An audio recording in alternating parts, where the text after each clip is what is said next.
ನಾನು ಕಾಂಗ್ರೆಸ್ ಕ್ಯಾಂಡಿಡೇಟ್ ಆಗಿ ನಿಮ್ ಮುಂದೆ 2ನೇ ಬಾರಿ ಬರ್ತಾ ಇದ್ದೇನೆ.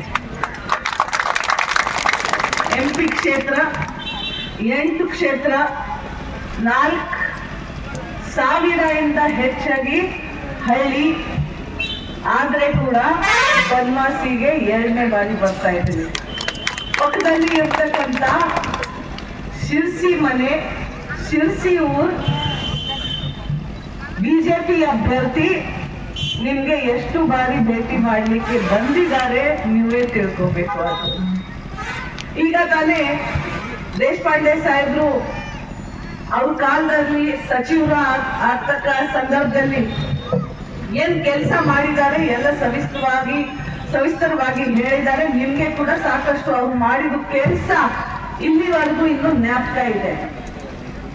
ಆದ್ರೆ ಒಂದೇ ಒಂದು ಮಾತು ನನಗೆ ಹೇಳಿ, ಈಗ ನಮ್ಮ ಅಭ್ಯರ್ಥಿ ನಮ್ಮೆಂದ್ರೆ ನನ್ನ ವಿರುದ್ಧ ನಿಲ್ಲವರು ಬಿಜೆಪಿ ಅಭ್ಯರ್ಥಿ ಶ್ರೀ ಕಾಗೇರಿ ಅವರು 6 ಬಾರಿ ಶಾಸಕರು, 3 ಬಾರಿ ಶಿರ್ಸಿಯಿಂದ, ಹೌದಲ್ವಾ? 1 ಬಾರಿ ಸಚಿವರು, 1 ಬಾರಿ ಸ್ಪೀಕರ್ ಸ್ಥಾನದಲ್ಲಿ ಕೂತು ಎಲ್ಲ ಆದೇಶ ಮಾಡೋರು.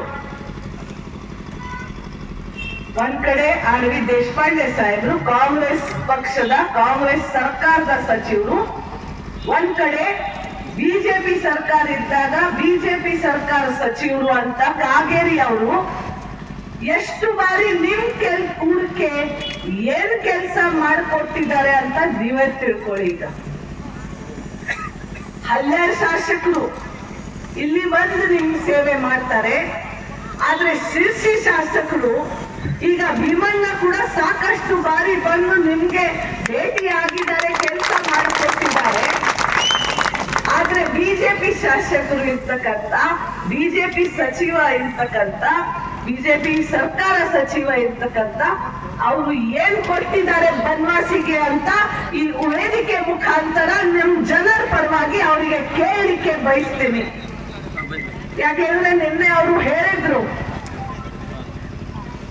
ಅಕ್ಕಿ ಬಹಳ ಮುಗ್ದಿದ್ದಾರೆ, ಜೊತೆಗೆ ಇರ್ತಕ್ಕಂಥ ಎಲ್ಲ ಸಚಿವರು ಮಾಜಿ ಸಚಿವರಿಗೂ ಏನ್ ಹೇಳ್ತಾ ಇಲ್ಲ, ಅವರಿಗೆ ರಾಜಕಾರಣ ಮಾಡ್ಲಿಕ್ಕೆ ಬರೋದಿಲ್ಲ. ಇದು ದೇಶದ ಇಲೆಕ್ಷನ್ ಇದೆ. ಅಕ್ಕಿ ಏನ್ ಬನ್ವಾಸಿಯಲ್ಲಿ ನೀರಿಲ್ಲ, ರಸ್ತೆ ಇಲ್ಲ, ಅಭಿವೃದ್ಧಿ ಆಗಿಲ್ಲ, ಇದರ ಬಗ್ಗೆ ಮಾತಾಡೋದು ಇದು ಇಲೆಕ್ಷನ್ ಇಲ್ಲ ಅಂತ ಕಾಗೇರಿ ಅವರು ನನ್ಗೆ ಪ್ರಶ್ನೆ ಕೇಳಿದ್ದಾರೆ. ಈಗ ಏನ್ ಉತ್ತರ ಕೊಡೋದು ಅವರಿಗೆ? 7 ತಾರೀಕು ಕೊಡ್ತೀರಾ? ಹೆಂಗ್ ಕೊಡ್ತೀರಾ? ಹಸ್ತಕ್ಕೆ ಮತ ಹಾಕಿ ನಿಮ್ಮ ಅಭಿವೃದ್ಧಿಗೋಸ್ಕರ ನಿಮ್ಗೆ ಮನೆಗೆ ನೀರು ಸಿಕ್ಬೇಕು, ಕುಡಿಯಕ್ಕೆ ನೀರು ಸಿಕ್ಬೇಕು ಅಂತ ಕೆಲಸ ಮಾಡೋರು ನಾಯಕರಿಗೋಸ್ಕರ ತಾವು ಎಲ್ಲರೂ ಮತಯಾಚನೆ ಮಾಡಿ ಇಂಥ ರಾಜಕಾರಣಿಗಳಿಗೆ ತಾವೇ ಪಾಠ ಕಳಿಸ್ತೀರಾ ಅಂತ ನನಗೆ ವಿಶ್ವಾಸ ಇದೆ. ನಾನು ಏನು ಉತ್ತರ ಕೊಡ್ಲಿಕ್ಕೆ ಅವಶ್ಯಕತೆನೇ ಇಲ್ಲ, ಹೇಳಲಿಕ್ಕೆ ಅವಶ್ಯಕತೆ ಕೂಡ ಇಲ್ಲ.